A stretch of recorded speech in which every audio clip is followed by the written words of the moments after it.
ആലുവയിൽ നിന്ന് ജോജി ജെയിംസ് ചേരുകയാണ്. ജോജി, ഇടമലയാർ നിറഞ്ഞൊഴുകുന്നു. ഇടുക്കിയിലെ ഷട്ടറുകൾ കൂടുതൽ ഉയർത്തിയേക്കും. ഇന്നലെ തന്നെ ആലുവയും പെരിയാറിന്റെ തീരങ്ങളും മുങ്ങിയിരുന്നു. ഗൗരവതരമാണോ എറണാകുളത്തെ സാഹചര്യം? അതുപോലെ തന്നെ പമ്പിംഗ് നിർത്തിവെച്ചത് കുടിവെള്ള പ്രശ്നങ്ങളും സൃഷ്ടിക്കില്ലേ?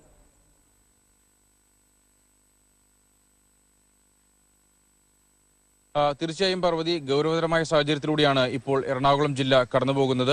ഇടമലയാറിൽ നിന്നുള്ള വെള്ളം തുറന്നുവിടുകയും ജില്ലയുടെ വിവിധ ഭാഗങ്ങളിൽ മഴ കനക്കുകയും ചെയ്തതോടുകൂടി പെരിയാർ കരകവിഞ്ഞ് ഒഴുകുന്ന ഒരു സാഹചര്യമാണ് ഇപ്പോൾ ഉള്ളത്.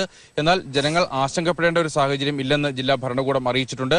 ആവശ്യമായ എല്ലാ മുൻകരുതലുകളും ജില്ലാ ഭരണകൂടം സ്വീകരിച്ചിരിക്കുന്നു.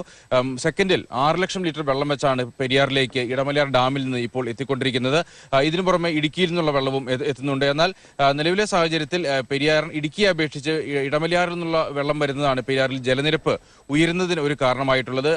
മണിക്കൂറിൽ സെക്കൻഡിൽ 50,000 ലിറ്റർ വെള്ളമാണ് ഇപ്പോൾ ഇടുക്കിയിൽ നിന്ന് വരുന്നത്. എന്നാൽ ഈ വെള്ളത്തിന്റെ അളവ് ഉയരുന്നത് വീണ്ടും പെരിയാറിൽ ജലനിരപ്പ് ഉയരാൻ ഇടയാക്കുമെന്നൊരു ആശങ്കയുണ്ട്. ഇന്നലെ വെള്ളത്തിൽ ചെളിയുടെ അളവ് ക്രമാതീതമായി വർദ്ധിച്ചതിനെ തുടർന്ന് പെരിയാറിലെ വിവിധ പമ്പിംഗ് സ്റ്റേഷനുകളിൽ നിന്നുള്ള ശുദ്ധജല വിതരണം നിർത്തിവെച്ചിരുന്നു.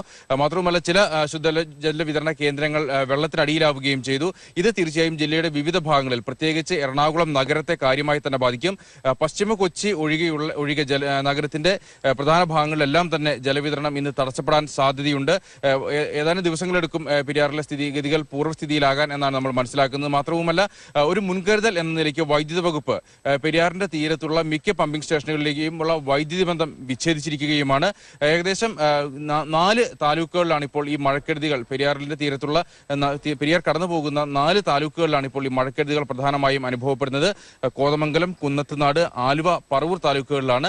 ഈ 4 താലൂക്കുകളിലെയും വിദ്യാഭ്യാസ സ്ഥാപനങ്ങൾക്ക് ഇന്ന് അവധി പ്രഖ്യാപിച്ചിട്ടുണ്ട്. മാത്രവുമല്ല, 38 ദുരിതാശ്വാസ ക്യാമ്പുകളാണ് ഈ താലൂക്കുകളിലായി തുറന്നിട്ടുള്ളത്. ഇതിൽ 28 ക്യാമ്പുകൾ തുറന്നിരിക്കുന്നതും പറവൂർ താലൂക്കിലാണ്. പറവൂർ താലൂക്കിനെ തന്നെയാണ് ഇത് ഏറ്റവും ശക്തമായി ബാധിച്ചിരിക്കുന്നതും. കാരണം പെരിയാർ ചെന്ന് അവസാനിക്കുന്നത് പറവൂർ താലൂക്കിലാണ്.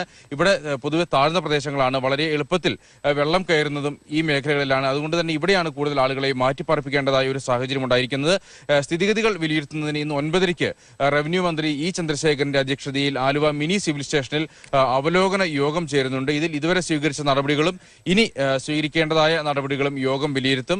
മാത്രവുമല്ല, ഇപ്പോൾ ഇടമലയാർ ഡാമിൽ നിന്ന് ഇപ്പോഴും വെള്ളം പെരിയാറിലേക്ക് വന്നുകൊണ്ടിരിക്കുകയാണ്. ഒരു ദിവസം മുഴുവൻ വെള്ളം ഒഴുക്കിവിട്ടിട്ടും ഇപ്പോഴും ഇടമലയാർ ഡാമിൽ സംഭരണശേഷിക്ക് മുകളിലാണ് ഈ ജലനിരപ്പുള്ളത്. 169.28 ആണ് ഇപ്പോൾ ഇടമലയാർ ഡാമിലെ സംഭരണ ജലനിരപ്പ്. 169 മീറ്ററാണ് ഇടമലയാർ ഡാമിന്റെ സംഭരണശേഷി എന്ന് നമ്മൾ ഓർക്കണം. എന്നാൽ കൃത്യമായി വെള്ളം ഇന്നലത്തെ അപേക്ഷിച്ച് 1/2 മീറ്ററിന്റെ കുറവ് ഇടമലയാർ ഡാമിലെ ജലനിരപ്പിൽ ഉണ്ടായിട്ടുണ്ട് എന്നുള്ളതും പ്രതീക്ഷയ്ക്ക് വക നൽകുന്നു.